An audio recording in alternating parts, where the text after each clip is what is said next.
एक एक करके अलग अलग जो नशे वाली आदतें हैं उस पर जरा बात करते हैं स्वामी जी। एक रिसर्च ये बताती है कि सिगरेट में 600 किस्म के जहरीले केमिकल पाए जाते हैं और ये सबसे पहले हमारे लंग्स को खराब करते हैं जाके।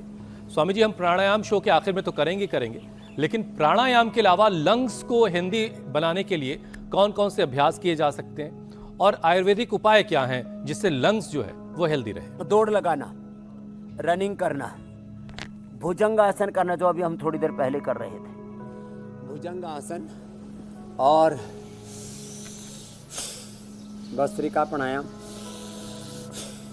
फिर भुजंग आसन, भस्त्रिका प्राणायाम, अनुलोम विलोम प्राणायाम। मंजूश्री जी, राजेश्वरी जी कर रही हैं आरती जी, आप तो अनुलोम विलोम ही करते रहो बहनों। उधर से हमारी बहन मीनाक्षी जी और हमारी श्रद्धामयी बहनें लगातार करती है स्टूडियो में अनुलोम विलोम, भस्त्रिका, फिर ये गोमुखासन। ये फेफड़ों के लिए अप्रतिम है। और जैसे आपने बताया 600 प्रकार से ज़्यादा तरह के जहर हमारे फेफड़ों में और खून के माध्यम से ब्रेन में, पूरी बॉडी में 37 ट्रिलियन सेल्स तक पहुंच जाते हैं। ये गलतफहमी है लोगों की कि ये फेफड़े में धुआं गया और निकल गया।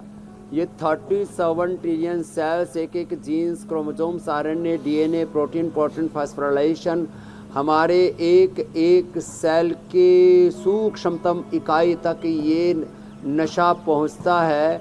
इसलिए खाली आपका दिल और दिमाग ही उससे प्रभावित नहीं होता, आपके 37 ट्रिलियन सेल्स अंदर से, उनमें एक डिजनरेशन, एक डिस्ट्रैक्शन, उनमें एक विध्वंस, एक डिजास्टर पैदा होता है। उसके लिए भुजंगासन से उठ करके दौड़ना, प्राणायाम करना, और बहुत ज़्यादा डैमेज हो गए लंग्स और तो उसके लिए श्वास सारी ब्रोनकोम और पूरी बॉडी डैमेज हुई है तो उसके लिए इम्यूनोग्रिट लेना पड़ेगा, अश्वगंधा लेनी पड़ेगी, तब जा कर के आप इससे उभर पाएंगे और अपने आप को सुधार पाएंगे। तो प्राणायाम, भस्त्रिका, अनुलोम विलोम और कपालभाति, तो देखो ऐसे ही कपालभाति एंड भस्त्रिका दोनों 3 in 1, गोमुखासन और फिर तो 4 in 1 हो जाएगा बाह्य प्राणायाम।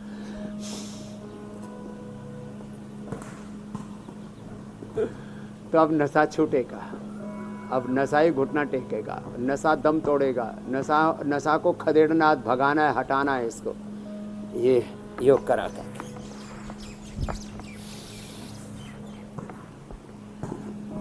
अच्छा स्वामी जी, तंबाकू हुआ, गुटखा, सिगरेट, ये सारी चीज़ें मुंह और फूड पाइप के साथ साथ रेस्पिरेटरी ट्रैक को ख़राब करते हैं। किडनी पर भी स्वामी जी इसका काफ़ी बुरा असर पड़ता है और साथ में अगर कोई अल्कोहल ले रहा है तो सोने पे सुहागा हो जाता है। तो स्वामी जी, योगाभ्यास के साथ साथ नेचुरल और आयुर्वेदिक उपाय क्या किया जाए जिससे किडनी भी जो है वो सुरक्षित रहे? किडनी पर इसका बुरा असर आता है नशे का, और जहाँ बीपी शुगर बढ़ने से किडनी में इन्फ्लेमेशन, सूजन, फिर उसमें क्रेटिनिन लेवल का बढ़ना, प्रोटीन का बढ़ना होता है।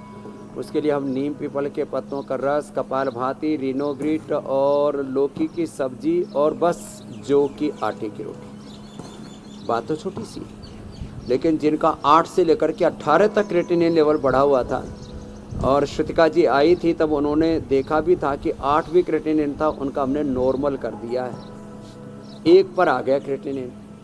तो गिलोय, गोखरू, आंवला, गिलोय, गोखरू, आंवला, कुलत, जो इनका तो काढ़ा पिए, वृक्क दोषर को हम देते ही हैं। कपालभाति करें और ये पॉइंट भी दबाएं, दोनों हाथों में भी और दोनों पैरों में भी, ये छोटी अंगुली के ऊपर और यहाँ हथेली के बीच में ये पॉइंट दबाना।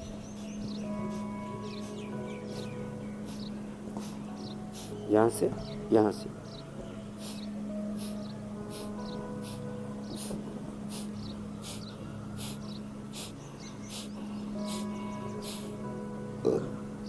फेल भी किडनी तक ठीक हो जाएगी। जितने शरीर के नाजुक पार्ट हैं उन सब पर बुरा असर पड़ता है नशे का। नशे से लीवर खराब होता है, किडनी खराब होती है, पेनक्रियाज पर बुरा असर पड़ता है और एक एक सेल खराब होता है, इसलिए पूरे शरीर में कहीं पर भी कैंसर हो सकता है।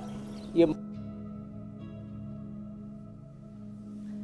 और हैरानी की बात यह है कि लोग नशा कर भी रहे होते हैं और कर देता है, बेखबर होते खराब हो हैं। जाए जी स्वामी जी।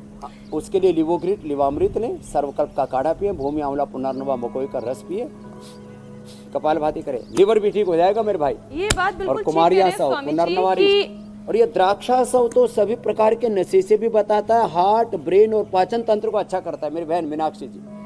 द्राक्षा सव ये नशे की आदत से छुड़ाने के लिए एक बहुत ही जबरदस्त रामबाण उपाय। स्वामी जी देखिए, कुछ लोगों को जानकारी नहीं है और फिर वो नशे की गिरफ्त में आ जाते हैं, तो समझ में आता है कि उन्हें जागरूक करने की जरूरत है। लेकिन कुछ लोग जानबूझकर सारे इसके घातक असर को समझते हुए भी नशा करने के आदी बने हुए हैं। एक स्टडी के मुताबिक आजकल बढ़ रहे हार्ट अटैक के पीछे भी बड़ी वजह स्मोकिंग कही जा रही है। स्वामी जी, सिगरेट पीना, बीड़ी गुटखा खाना हार्ट अटैक की वजह ना बने, इसके लिए दिल को कैसे मजबूत बनाया जा सकता है? आदत तो छुड़ाने के उपाय आप बता ही रहे हैं, लेकिन जो लोग अब इतने सालों से करते आ रहे हैं। अच्छा पूछा, इसका भी उत्तर देता हूँ। 99% अनजाने में नशे के शिकार होते हैं।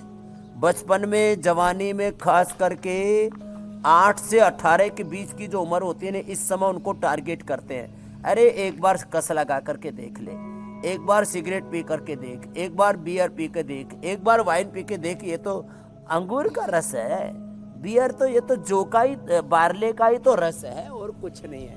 और फिर देख जिंदगी जीने का क्या आनंद है। अब तो ऐसी जिंदगी को जी रहे हो, जरा जिंदगी को में कुछ तो डिफरेंट होना चाहिए और एक बार करके छोड़ देना। तो 99% लोगों को बचपन में और जवानी में जब तूफान उठता रहता है जिंदगी में और कुछ समझ में नहीं आता, बेहोशी की स्थिति होती है। या तो बच्चों को होश में रखते हैं हम यहाँ पतंजलि गुरुकुलम आदि में, यहाँ हमारा एक भी बच्चा बीड़ी, सिगरेट, शराब के नशे की तरफ जा ही नहीं सकता। उनके दिमाग की प्रोग्रामिंग ऐसी कर देते हैं हम।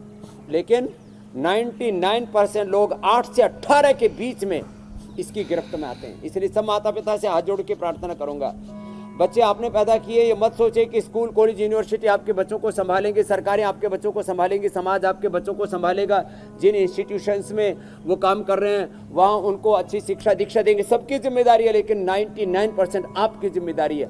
गुरुओं पर भी मत डालिए कि बाबा रामदेव आपके बच्चों को संभालेंगे, कि कोई गुरु या कोई गुरु घंटाल जो धर्म के नाम पर, मजहब के नाम पर तबाही मचाई हुए, वो कोई संभालने वाले नहीं आपके बच्चों को। आप अपने बच्चों को की परवरिश ऐसी कीजिए और उनके सामने एग्जाम्पल ऐसा प्रस्तुत कीजिए, अपना आदर्श। फिर भी बच्चों को संभाल के रखने की जरूरत है, क्योंकि चारों तरफ, अरे हमने गांव में देखा बहुत से लोग यही काम करते थे। हार्ट के लिए बता देता हूँ अभ्यास। हार्ट के लिए एक तो ये स्कंध संचालन, एक दूसरा ये अभ्यास गोमुखासन अभी कर रहे थे। और ये तो बच्चे सुप्त गर्भासन, क्या बात है, द्विपाद गिर्वासन, ऐसे कठिन कठिन अभ्यास करते हैं। तो दाएं बाएं देख करके हमारा मन प्रफुल्लित, हर्षित होता रहता है कि हमारा भविष्य भी सुरक्षित है।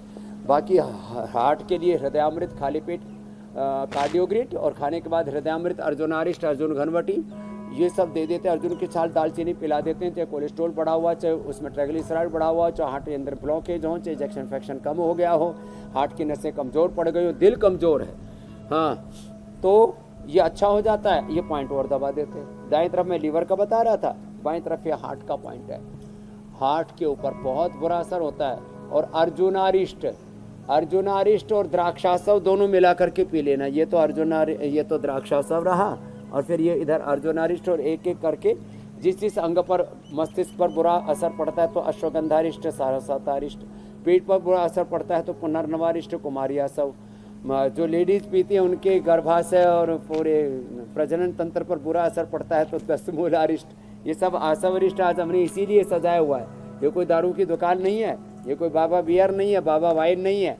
ये आसव अरिष्ट इसलिए है कि इससे जो है हम अलग अलग अंगों पर, जैसे हार्ट के बाद ब्रेन पर, जैसे मैंने बोला, बुरा प्रभाव पड़ता है। सारस्वतारिष्ट, अश्वगंधारिष्ट, अश्वगंधा और शतावरी खिलाते भी हैं, और